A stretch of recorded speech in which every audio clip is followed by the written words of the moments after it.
마태복음 25장 1절에서 13절입니다. 그때 천국은 마치 등을 들고 신랑을 맞으러 나간 10처녀와 같다 하리니 그 중에 5은 미련하고 5은 슬기 있는 자라. 미련한 자들은 등을 가지되 기름을 가지지 아니하고 슬기 있는 자들은 그릇에 기름을 담아 등과 함께 가져갔더니 신랑이 더디옴으로 다 졸며 잘새 밤중에 소리가 나되 보라 신랑이로다 맞으러 나오라 하매 이에 그 처녀들이 다 일어나 등을 준비할세 미련한 자들이 슬기 있는 자들에게 이르되 우리 등불이 꺼져가니 너희 기름을 좀 나눠달라 하거늘 슬기 있는 자들이 대답하여 이르되 우리와 너희가 쓰기에 다 부족할까 하노니 차라리 파는 자들에게 가서 너희 쓸 것을 사라 하니 그들이 사러 간 사이에 신랑이 오므로 준비하였던 자들은 함께 혼인잔치에 들어가고 문은 닫힌지라.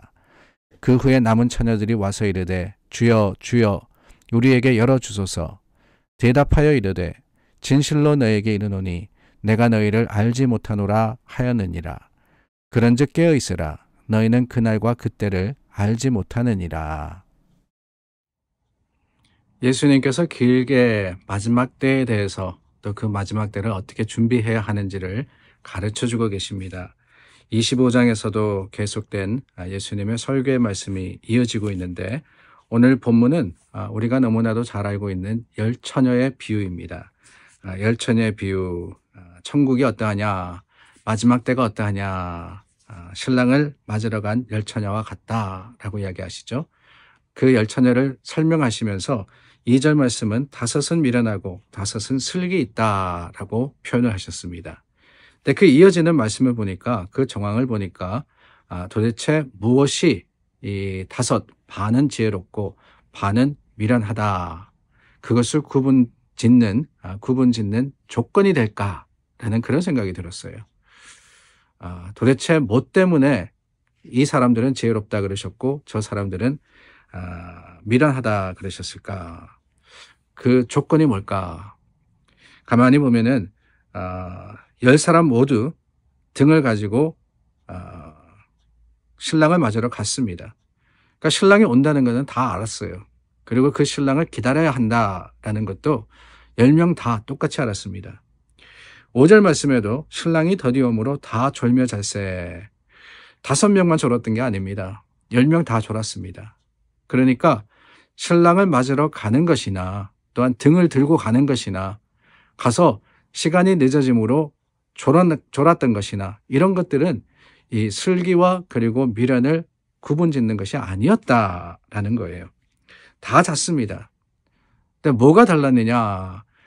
이 슬기로운 5처녀와 그리고 미련한 5처녀가 뭐가 달랐느냐? 다른 게 아닙니다.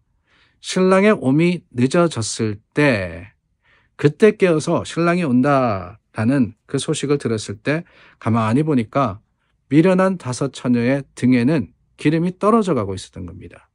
그리고 그들에게는 여분이 없었어요. 그 반면에 슬기로운 5사람은 그릇에 기름을 담아 등과 함께 가져갔다 그랬습니다. 뭐가 다릅니까? 여분이라는 게 다른 거예요. 여분이라는 게. 그러니까 시간이 길어질 때 생각지도 못한 그때가 될 때 여유분이 있었느냐 없었느냐 이것이 슬기롭냐 아니면은 이 미련하냐를 갈라놓은 겁니다. 어떻게 보면은 모두 다 맞으러 나갔고 모두 다 등을 들고 갔고 모두 다 졸았고 다 똑같은데 뭐 여유분 있느냐 없느냐 그거 가지고 슬기롭다 미련하다 이것을 따지느냐 좀 너무 가혹하지 않나 그런 생각도 듭니다.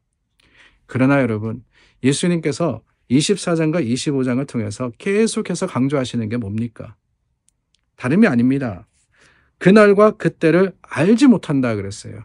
그날과 그때를 알지 못한다. 그날과 그때를 알지 못한다라고 하는 것은 미래에 대한 이야기입니다. 이미 그날과 그때가 왔더라면 과거이기 때문에 과거의 일이 일어난 것이라면 누가 모르겠어요. 지금 일어나고 있다 그래도 마찬가지입니다. 현재 상황을 보면은 바로 이 지금이 그때구나. 지금이 그 시간이구나. 누구든지 알 수 있습니다. 그런데 이 그날과 그때라는 것은 앞으로라는 거예요. 앞으로. 앞으로 언젠가 일어날 일이기 때문에 아직까지 경험해보지 못한 것이기 때문에 어느 누구도 알지 못하는 겁니다. 그렇다면은 그때가 가까울 수도 있고 멀 수도 있지 않습니까? 미련한 것은 뭐냐 다른 게 아닙니다. 스스로 짐작하는 거예요. 이 정도면 되겠구나. 이 정도면 되겠구나. 그러나 알지 못한다는 것의 참된 의미를 아는 사람은 이때면 되겠구나 짐작하지 않습니다. 그때가 아니더라도 기다릴 수 있는, 쓸 수 있는 여분을 준비하는 것. 이것이 그때를 알지 못하는 사람들의 진정한 지혜인 것을 예수님은 말씀하고 계시는 거예요. 마지막 절에 깨어있으라 그러니까 우리가 오해하기 쉽습니다. 그러면은 이 열 처녀가 다 잠들지 않았더라면은 그게 제일 좋은 건가? 예수님의 말씀은 그게 아니에요. 말씀드렸습니다. 5절 말씀에 다 졸며 잘세. 졸며 잔 거 가지고 이야기한 게 아니에요. 졸며 잘 수 있습니다. 예수님의 오심이 그 마지막 때가 더디 옴으로 인해 가지고 우리가 때로는 느슨해질 때도 있고 때로는 게을러질 때도 있어요.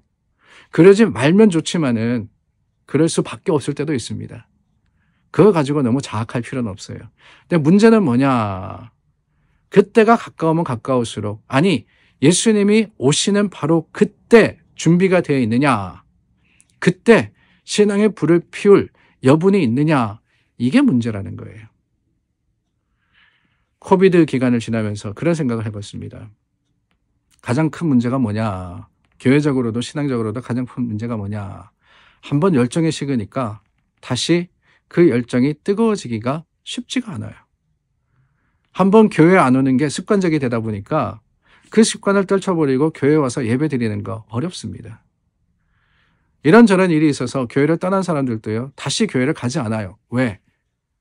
아니 답답하면은 영상으로 예배 드리면 되고 교회 안 가도 괜찮더라라는 생각이 들어서 그래서 그렇습니다. 그런데 여러분 지혜로운 건 뭐냐? 다른 게 아닙니다. 이런 어려움이 있고 때로는 우리가 영적으로서 조금 피폐해지고 또 연약해질 때도 있지만 다시 한번 새 힘을 내어서 주님의 오심이 가까우면 가까울수록 더 제대로 준비하는 것. 이게 바로 지혜입니다. 항상 레벨 10이 될 수는 없어요. 때로는 그 레벨이 뭐 3이 될 수 있고 2가 될 수 있고 1이 될 수도 있습니다. 그러나 언제든지 주님 오시는 기미가 있을 때 그것을 10으로 올릴 수 있는 10으로 올릴 수 있는 준비가 되어 있느냐 아니냐. 이게 관건이라는 거죠. 그렇습니다. 지혜로운 사람은 알지 못하기 때문에 항상 비축해 두는 거예요. 항상 준비하는 겁니다. 이때라 그러면 예, 주님 제가 준비됐습니다. 여유분 있습니다. 제가 다 갖추었습니다. 설 수 있고 그 부름에 응할 수 있는 것. 이것이 영적 지혜이고 깨어있음이라는 사실을 기억하고 오늘도 주님 우리 안에서 다시 한번 역사하실 때 우리가 그 신앙의 열정의 레벨을 높일 수 있는 오늘 하루가 될 수 있기를 바랍니다. 기도하겠습니다. 참 좋으신 하나님, 깨어있으라 하셨습니다. 주님, 때로는 연약하고 부족할 수 있지만 언제든지 다시 준비된 모습으로서 주님을 맞이할 수 있는 것이 깨어있음인 줄 알아서 오늘도 우리의 믿음과 형편을 살핍니다. 주님께서 부르시는 순간 믿음의 소망을 가지고 굳건히 설 수 있도록 도와주시고 우리에게 말씀으로 도전하여 주시옵소서. 예수님 이름으로 기도드립니다. 아멘. 오늘도 말씀 가운데 믿음으로 승리하시는 여러분들 되시기를 주님의 이름으로 축원합니다.